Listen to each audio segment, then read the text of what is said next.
And that's what I try to tell younger women too. I say, it takes time to form as a human being. Like, don't be all cooked by the time you're 30. It's okay. It always takes longer for you to get where you need to go than you think it's going to.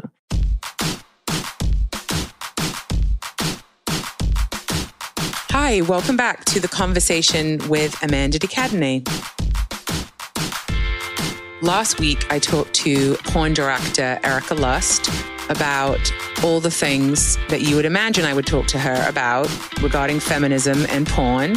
And this week, I've traveled to the Hamptons and I am with Padma Lakshmi at her house, sitting on a bed, eating watermelon, drinking a delicious pink tea that she made, talking about the joys of getting older and navigating raising kids through the lens of your own childhood trauma.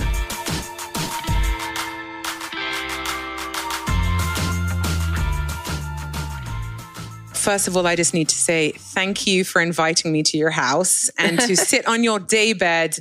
Is this your bathroom? Because I can see your bath. No, it's not my bathroom, but I love to take baths. And so a few years ago when I could, I took my bathtub out of the bathroom and I put it in the bedroom. So in the city, my bathtub is also in my bedroom. Whatever works for you. I'm also really big into baths. Yeah, I like to read in the bath. And sometimes even if I'm alone, I'll have dinner in there with that little table. I know it's weird. Oh, no, it's not weird. It's just I love comforting. that. Is that your bath tray where you can have your food? If I want to, or a book. Right. Or anything. What star sign are you? I'm a Virgo. Interesting. That's why you're very specific about your thing. Yeah. Right. Interesting. Actually, my birthday's coming up. I'll be 49. Wow. 49. On September 1st.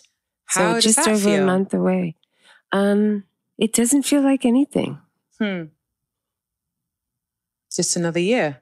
I guess so, yeah. Yeah.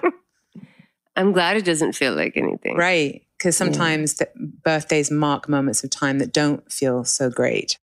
Yeah. Well, it's been a good year, so. I'm really happy to hear that. And I just want to say that this is the first time that I have done an interview like this, where we are sitting barefoot on your sort of daybed thing in your house. Indian style. Yeah, sitting opposite each other, holding. It's like we're having a gynecological. We really are. I know. I have not had a wax, I have to tell you. In fact, look what's happening here. I saw that. That's like the most major armpit hair. It's okay. I didn't realize it was. If you don't care and your husband doesn't care. No, he cares. Oh, he does care? He's upset about this right now. Oh, really? He said we had a school meeting the other day and he said that when I was putting my arms up in the air that my armpit hair was like pouring out of my t-shirt. It's not pouring out. Okay, it's not pouring just checking. Out at all. So congratulations, you just announced your new TV show. I did. That's a huge deal. Well, we're working on it right now, and it's really been a passion project of mine for, I would say a couple of years. I've been wanting to do a show like this, and I'm anxious to get back out on the field, which, on Top Chef, I'm out on the field, but this is different.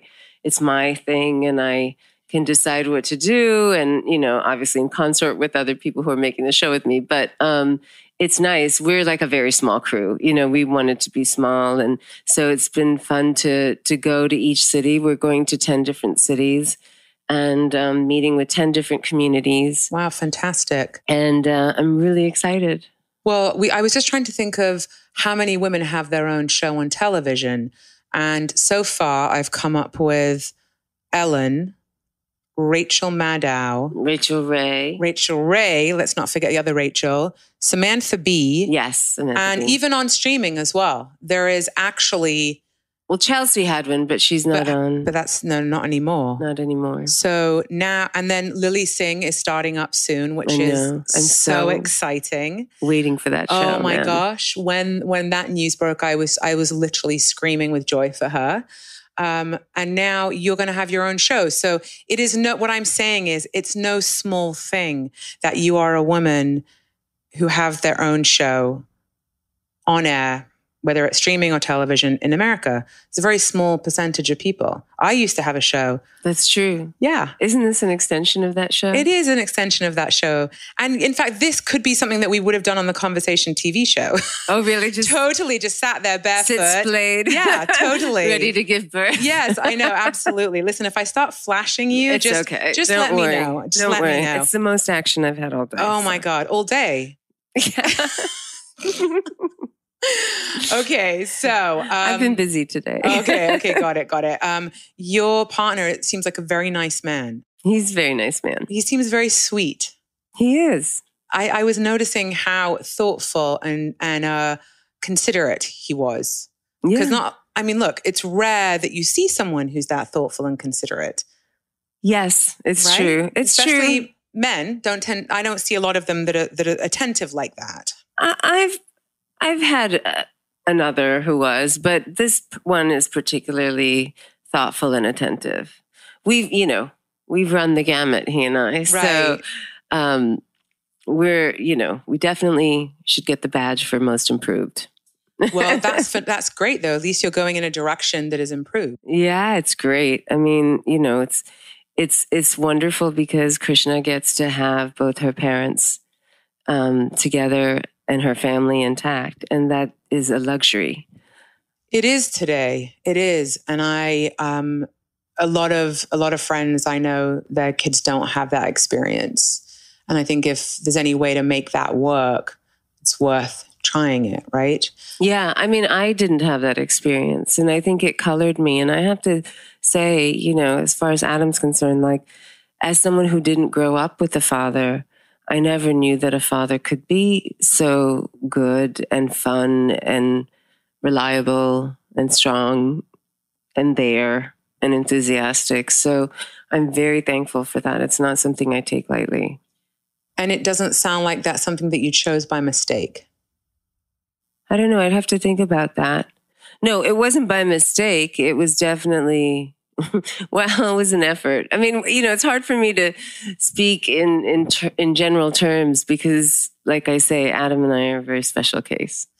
Right. But if you grew up without a father and I grew up with largely an absent father, it definitely shaped the type of men that I was attracted to. And for many years, me too. I was attracted to extremely absent, dysfunctional, unavailable men because that was what I was used to with my father. And that felt like love, right? I had a connection to that type of person. And so not all of us get to the point where we choose differently is my point, right? So do you think growing up without your father influenced the kind of relationships that you chose? I think so. In the kinds of men that I chose, I was definitely looking for that relationship. But I think, yes, I have gotten much better, as time has gone on. No disrespect to all the men I've been with, but I definitely think that, yes, you start to be wise, especially when you have a child, Yeah, it's a whole different setup. Okay, so you grew up with your grandparents largely, right? Your mom moved to the US? Yes, my mom came to the States when I was 2 years old because she divorced my father, and I stayed back with my grandparents, but I joined her when I was 4. But every summer I went back to South India, to Chennai, and there are some grades that I did, like 3rd grade and 4th grade in India. Wow. And then how was that for you to do 2 different schooling systems? It was okay. I mean, I had come from a Catholic school in New York and I was going to another private Catholic school in India. So it was much more rigorous in India than... Really? Yes, of course. Wow. Compared to the American elementary school system. It's probably more of an English education, right? Yeah, probably. Yeah, I would say. I don't know. It was a Jesuit school, so it's more a Catholic Jesuit education than anything. But so you grew up here from age 4. So it's fascinating because you've been here since age 4, but you have definitely kept your heritage. Yeah, because I went home every summer for 3 months. 3 out of 12 months I was in India with my cousins and my grandparents and my aunts and uncles. And, I speak the language. Okay. So growing up between America and India, I was reading a lot of different stuff about you, which was great and interesting. And I don't do a lot of research on people normally because I just like to have my own experience of them. But I was reading about how your mom, you're away from her for 2 years. How do you think that impacted you? I think it impacted me severely. I mean, it was in the best of possible circumstances in my case because I was left with my family who loved me and my grandparents. And it was easier for her to build a life for us in New York if she didn't also have to worry about childcare, very simply put. And so it wasn't like some of the child separation we're seeing now, obviously. But even that scenario, I think, affected me deeply. I didn't see either of my parents from the age of 2 to 4. And, I think that separation, you're always feeling a little abandoned. You don't know. You're too young to really process that this is the best for everybody, even though you want to understand it. But at 2, you really can't understand it. No, and it just creates an imprint. Totally. And that imprint never goes away, or it takes a really long time for it to go away. And, that's why I don't think anyone can see what's going on in, the American South and the border and not feel heartsick about it. But, for me, it was such a personal issue because I knew what that did. You always feel kind of alone. Hi, this is Amanda de Cadenet, and I'm here to let you know that if you want to stay connected to me and the conversations I'm having, and most importantly, if you want to support this podcast, the best way for you to do it is to sign up for my Substack. That is where I share the more personal lessons I'm learning, extra wisdom from my guests, plus the tools I'm gathering from the various teachers in my life. The way you get access to all of this is by heading over to www.amandadecadenet.substack.com and just sign up. Put your email in. It's totally free. So head over to www.amandadecadenet.substack.com. Well, you actually are, in the sense that you're not with the people who created you. And even if you have other caregivers who love you, who are your family, that's your primary caregivers are not with you. Yeah. And I know that imprint because I have a similar imprint. Oh, really? And it is, like you said, it never really goes away. You just learn to live with it. And then the older I've gotten, the more I've realized that I've healed. I've done so much work to heal the trauma and the abandonment issue. It just dictated everything in my life. Every choice I made was behind trauma and abandonment until one day I realized that a situation happened and that I didn't have the same emotional response. And it was like a miracle. I thought that day would never come. I was like, oh my God. See, I think it fueled me to just work as hard as I can to create a safe home for myself. I think that was a really big thing. Like, there's no way I'm going to let anybody choose my destiny or may have to make decisions from a place of weakness. I wanted to work hard so that I could buffer myself in a way from that as an adult. Like trying to just make sure the scenarios that I was put into that I didn't have control over, now that I did have control, I was not going to repeat the same mistakes. I understand that and I relate to that. I started working when I was 15 and I had my first child when I was 19 and I got married at 17. Wow. To create my own life and to raise my child in a different family than in the way I had been raised. So and to never have to ask anyone for money.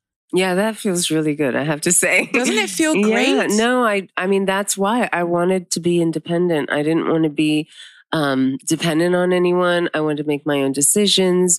I wanted the freedom to do and go wherever I wanted. I mean, after my divorce, I was really hell-bent on just getting a nice apartment and being safe and like having my own comfort and surroundings be mine. Mm-hmm. And I'll never go back. I think marriage to me is it's outdated, I think, for me. Well, I think it is. And if you think about the origins of marriage, it was to support a religious system that is no longer applicable to everybody who chooses to be married. Yeah. And so I think there is an update that's needed, and it's up to individuals to create their own update. So to that point, you choose to live separately from your partner. Is that where does that come from? I like how things are. You know, I'm 48 years old. I'm set in my ways. I like my house. I don't want to move out of it. I don't want to move anyone in it. This is fine. This is great. It works for you. Yeah. And, you know, he's a 3-minute walk also because he moved obviously to be close to Krishna. And, you know, we've never lived together. We've never had that experience. And so Krishna doesn't have the trauma of a home being broken and having to shuttle between the homes because she's used to doing that. And actually having every other weekend without your child so that you can rejuvenate or read or, I don't know, go out late or not. Whatever you want to do. Stay in bed and read, whatever. Some time for yourself. Yeah, just some quiet time for you to regroup. And then they have that too. It works for us. And I don't even want to talk about it that much, to be honest, because I don't want to jinx it, you know? Yeah. Okay. Got it. But I do. The last thing I'm going to say about it is that I have a lot of respect for you both choosing a system and a setup that works for your family. And I wish more people felt confident enough to try different scenarios that honored their own individual needs. Well, I think also because, you know, for us, we're concerned with Krishna's well-being, and the same most important thing in each of our lives drives us. And that's one thing, that's this child. And then independent of that, we're companions and, you know, we lean on each other and we're romantically involved now. But I mean, we see those things as separate, you know, I mean, obviously they're involved, you know, it's very complicated. Yeah. But when you cohabit and you're both co-parenting day in, day out, actually the partnership, the sexuality and the intimacy that is present in that kind of a relationship, actually there isn't time for it because you're both co-parenting all the time, day after day together. Yeah. I don't have this American thing where I need to be my partner's best friend and know everything and leave the bathroom door open. That's just not me. Yeah. I'm a loner fundamentally. And I've always liked my space. And I think that's what's healthy for me, you know? And you know that. And so you're honoring that. Yeah.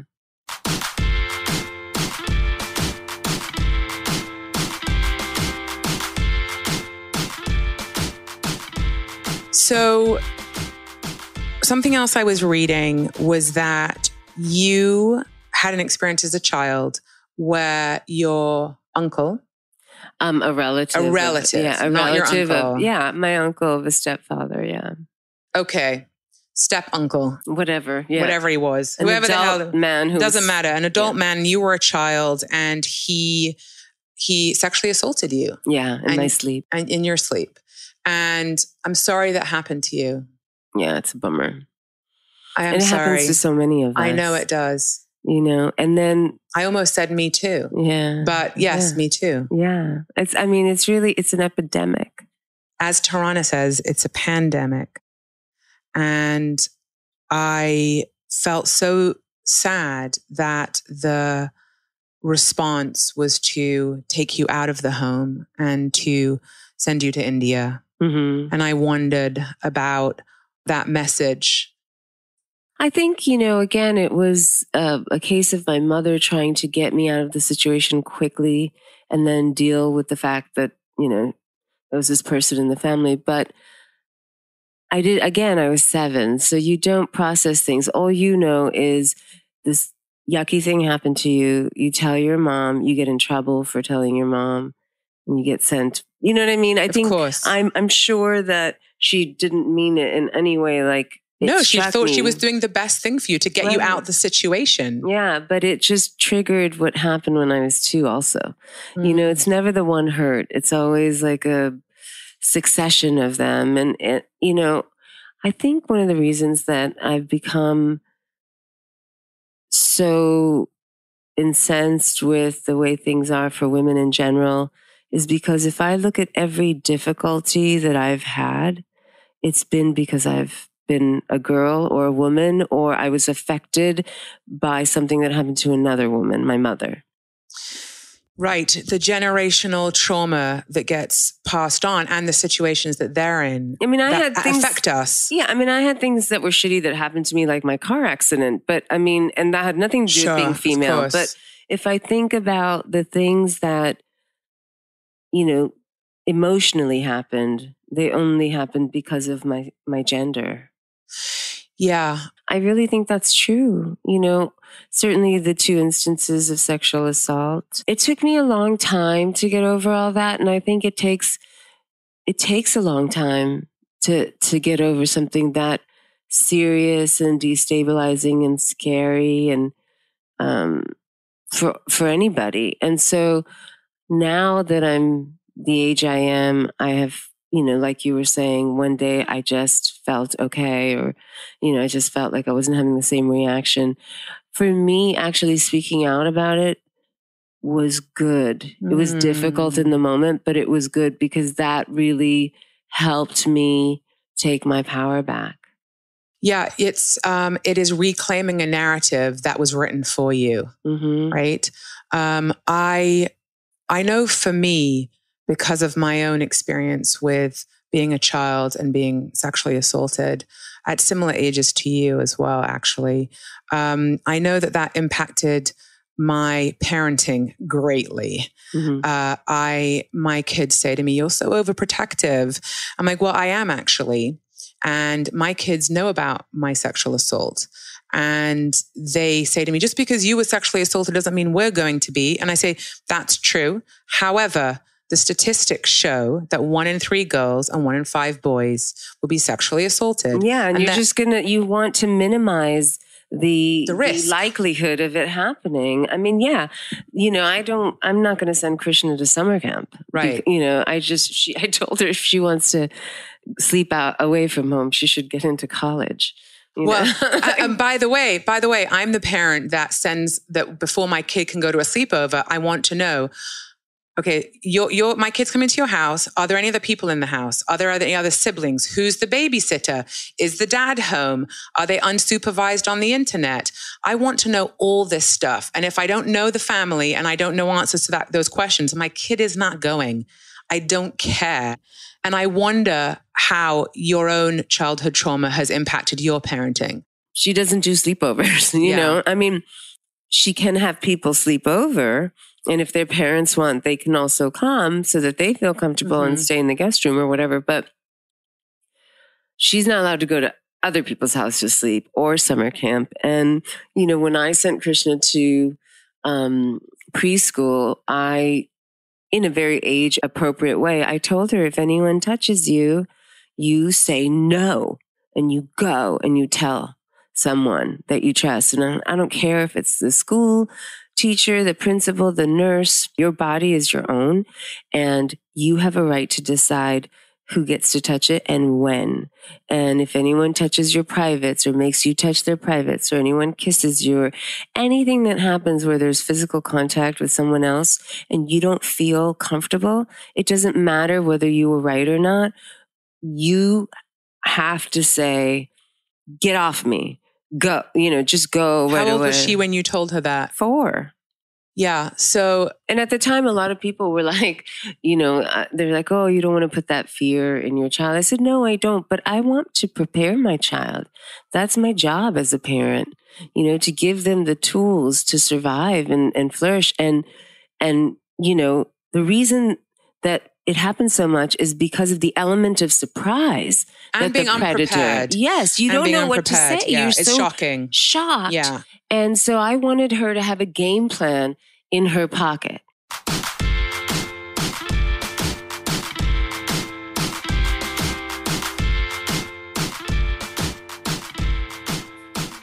what do you really, really want people to know that people don't know about you? I feel like there's a lot that people know about you. I think people know a lot about me. Sadly, I'm not sadly, but yes, it's, it's hard. I've been around for a long time. Which is great. You've got an amazing story. You've lived. Yeah. You've got so many different perspectives to share with people, which are really invaluable, I have to say, because Thank you. There are success stories, right? Thank you. I will talk about this one thing, which is a big issue for me. When I was growing up, or when I was coming along in the 90s or whatever, developing as a woman, both professionally and otherwise, I didn't really have any mentors, and I never made a big deal about it because people say, oh, everyone should have a mentor. And I'm like, okay, whatevs, I mean, I did have a couple of mentors, but they didn't, they weren't a woman. First of all, they were male, and anyway. So I just thought, now that I can, and now that I'm settled in my career and everything, I'm going to change that for the younger generation of women in their 20s and who are just starting out. And I'm very happy to say that some of the most rewarding part of my life is talking to these 3 or 4 women that I mentor. And one is a writer, and one is a TV host and candy maker, and another one is... Wait, she's a TV host and candy maker. Yeah. Amazing. And another one is just starting to dance on Broadway this fall. And another one is a business owner in Malibu. She's great. How do you find your mentors, or how do they find you, your mentees? Well, Brittany, who's in LA, she does this thing called Malibu Milk. And she found me when I was pregnant shopping for maternity clothes at Bergdorf's with my mother, and she was with her mother, and she said, I could hear somebody whispering sort of in the corner, and then I could hear her mother said, go on, I'm sure she won't mind. And I was with my mom, and I was very pregnant. And she said, hi, I'm a big fan of yours, and I just graduated from college, and, I want to do everything that I just want to have the career you have. And, I'm taking hosting classes in LA. And I was like, well, quit those immediately. Immediately, yeah. Taking I've never done your one of those money in my life. And she said, I have a blog, a food blog, and, I'm a food critic. And I said, how old are you? She said, I'm 21. I said, what are you criticizing? I said, what do you know? She is such a smart woman who's a real go-getter. And she said, would you mind if I just took your email? Do you mind if I just from time to time ask you a question or something? So it was all her doing.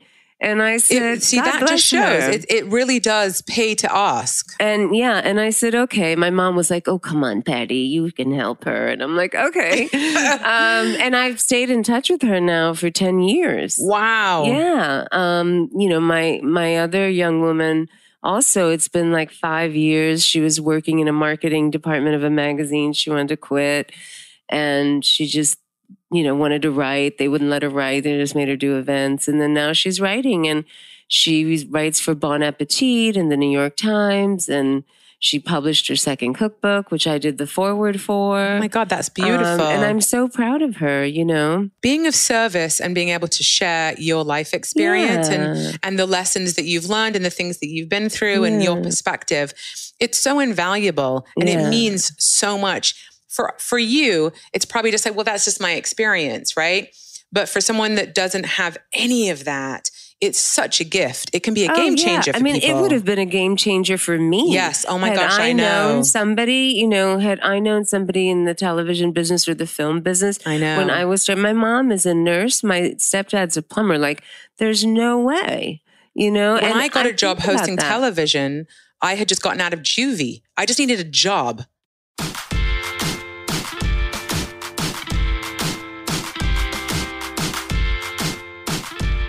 Okay, how did you get into food, though? How did you get into food television? Or food? Have you always been interested in food?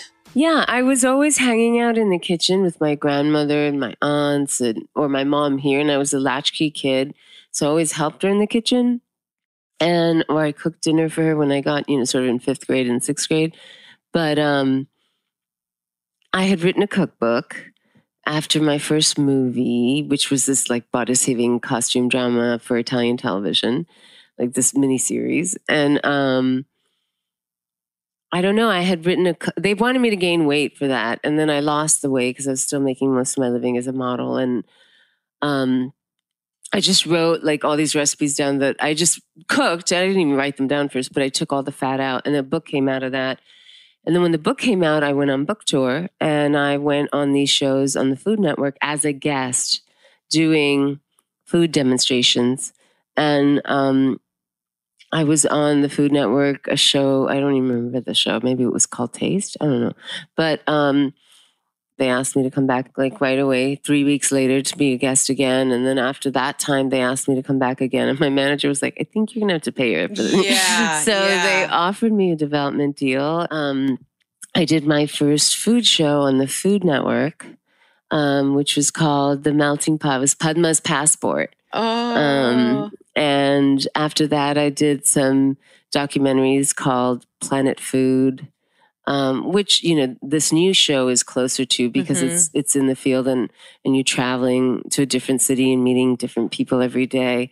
But, you know, the difference is this show that I'm doing with Hulu is an editorialized show. It's not a journalistic show. You know, you're going to get a lot of my ranting and raving in there along with a spoonful of foie gras, but it's probably not going to be foie gras. Yeah, you can't put that. It's not politically correct. I don't like foie gras anyway. So, I mean, I'll eat it on Top Chef if I have to, but I would never order. Somebody gave me a lobe of foie gras actually, and I was like, I wanted to give it away.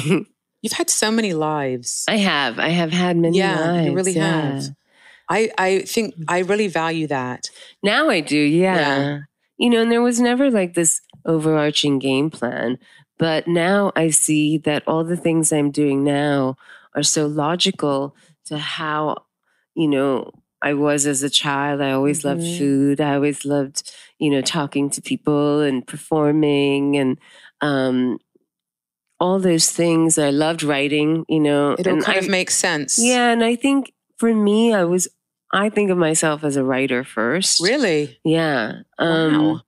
And in fact, before I was doing Top Chef, between Planet Food and Top Chef, I was still doing the odd acting job, but really I was also writing a lot. I was writing for the New York Times Syndicate. I was had a style column in Harper's Bazaar. I'd written a couple of pieces for Anna at Vogue, and I, you know, was sort of piecing this living together between, you know, modeling and auditioning and getting the part once in a while and writing. And I had to do all of it. So yeah, because neither one of those, none of them on their own was going to support me. Yeah. Yeah. You know, and that's what I try to tell younger women too. I say, you know, it takes time to form as a human being. Like, don't be all cooked by the time you're 30. It's okay. It always takes longer for you to get where you need to go than you think it's going to. And the life experience along the way is what helps you to get there. You know, you can't fast forward that. That's part of the process. It's like all of it goes into the melting pot. Yeah. You know, and it's time that is the glue that binds it all together. Yeah. Well, the soup is you, right? I mean, right.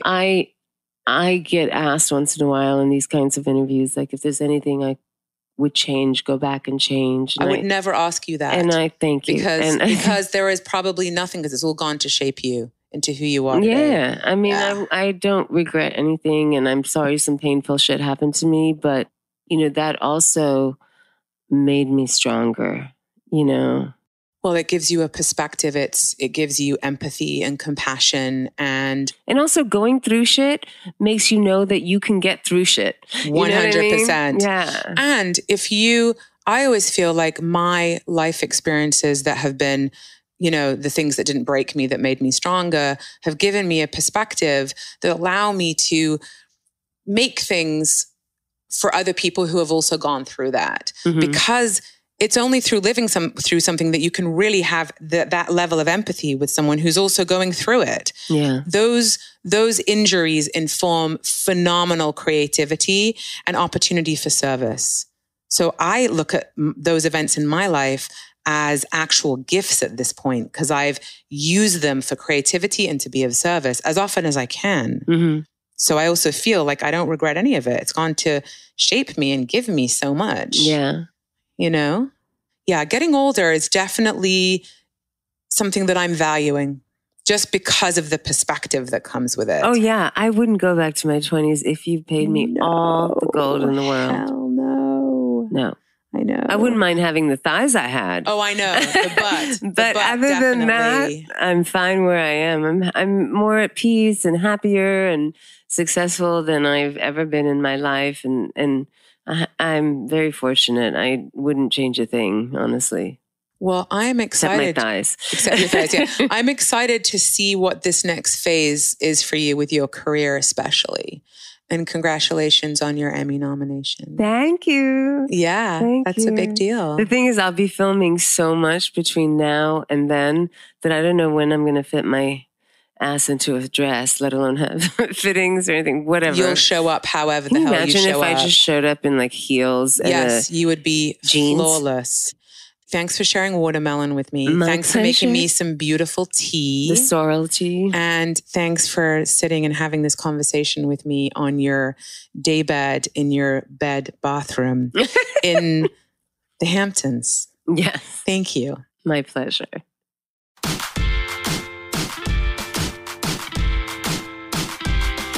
The Conversation with Amanda de Cadenet is a Spotify original podcast. Executive produced by me, Amanda de Cadenet.